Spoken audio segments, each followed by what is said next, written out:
Hi everyone, welcome to live life. मैं आज आप सबके साथ शेयर करने वाली हूँ मेरी महादेव की मेकओवर स्टोरी। तो चलिए देख लेते हैं।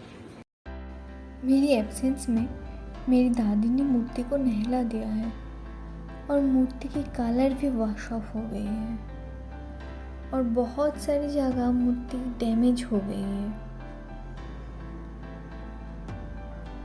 नोट्स तो आप देख ही सकते हैं।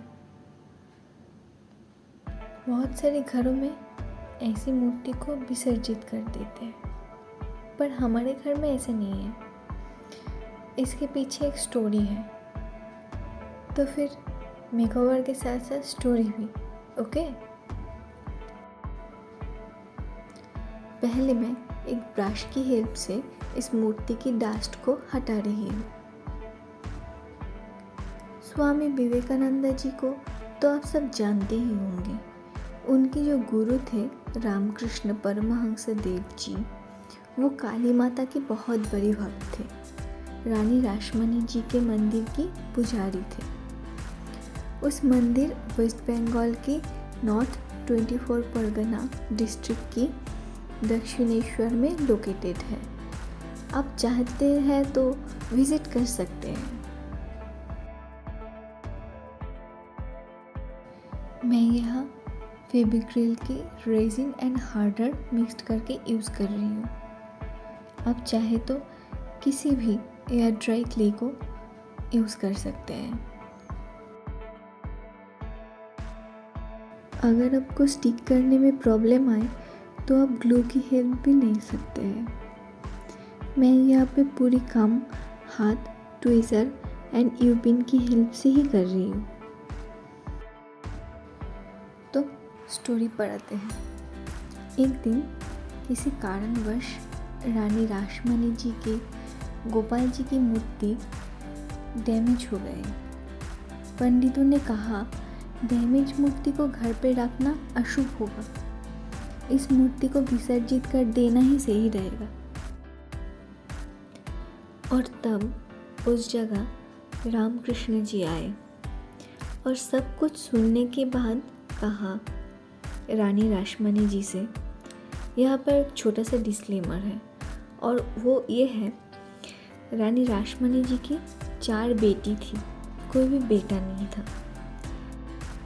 तो रामकृष्ण जी ने कहा, अगर इस मूर्ति के जगह आपके कोई भी दामाद होते तो आप क्या उनको भी ऐसे मूर्ति के तरह ही विसर्जित कर देते या फिर डॉक्टर दिखाकर उनकी ट्रीटमेंट करते?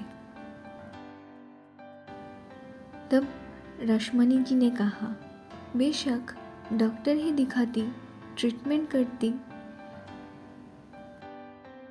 रामकृष्ण जी ने कहा, तो फिर क्यों इस मूर्ति को विसर्जित करना? इसका भी तो रिपेयर किया जा सकता है, ये भी तो ठीक हो सकता है। तब रानी रासमणी जी खुश होकर रामकृष्ण जी को ही इस मूर्ति की रिपेयर करने की अनुमति दी थी। यही वो स्टोरी है जिससे इंस्पायर होके हमारे घर में भी ऐसी मूर्ति को विसर्जित नहीं करते हैं, रिपेयर करके घर में रखा जाता है।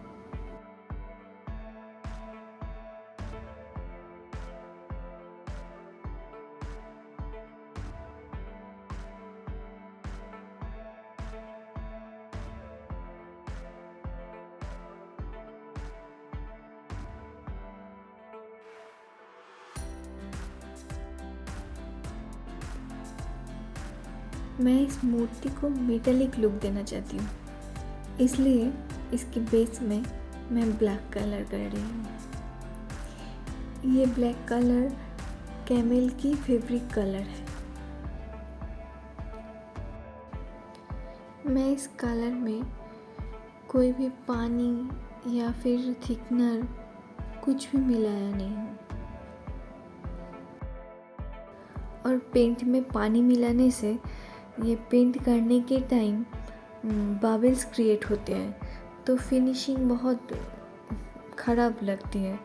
उतना अच्छा नहीं आता है, इसलिए मैं सिर्फ और सिर्फ कलर ही यूज़ कर रही हूँ और कुछ भी यूज़ नहीं कर रही हूँ। और ये पूरा कंप्लीट होने के बाद ड्राई होने के लिए कुछ टाइम रखना पड़ेगा, तो ड्राई होने के बाद मिलती हूँ।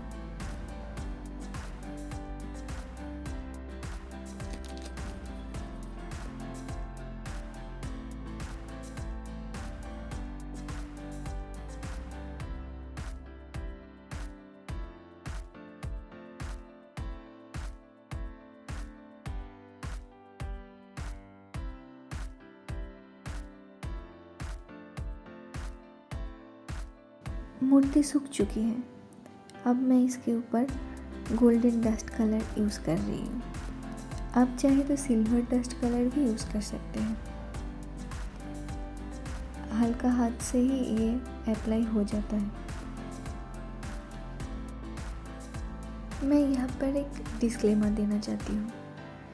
मैं ये जो स्टोरी शेयर किया है, ये स्टोरी एंड मेरी फैमिली की बिलीव मैं किसी के ऊपर थोपना नहीं चाहती हूँ। ये स्टोरी शेयर करने की मेरी एक ही रीज़न है और वो है नज़रिया। रामकृष्ण जी माँ काली को अपनी सगी माँ की तरह मानते थे और पूजते थे।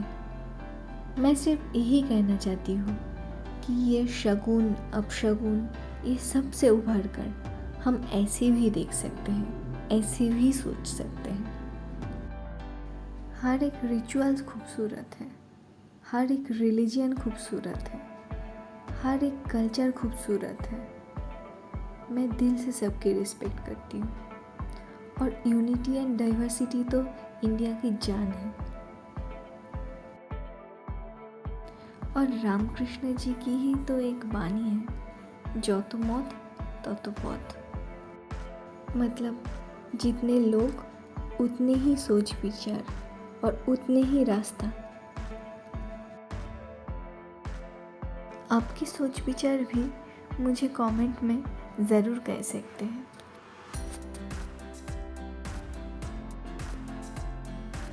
बहुत सारी जगह मेरे हाथ पहुंच नहीं पा रहा है, इसलिए मैं एक ब्रश की हेल्प से उसे फिलअप कर रही हूँ और एक्सेस जो है उसे हटा भी रही हूँ।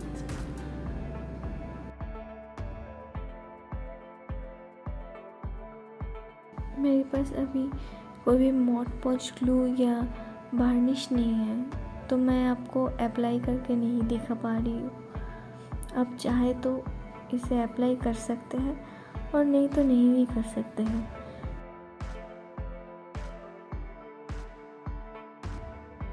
मेरी इस मेकओवर अब सबको कैसे लगा बताना ज़रूर, और लाइक शेयर एंड सब्सक्राइब किए बिना जाना नहीं प्लीज़। लास्ट में महादेव की सिनेमैटिक शॉट देख कर ही जाना।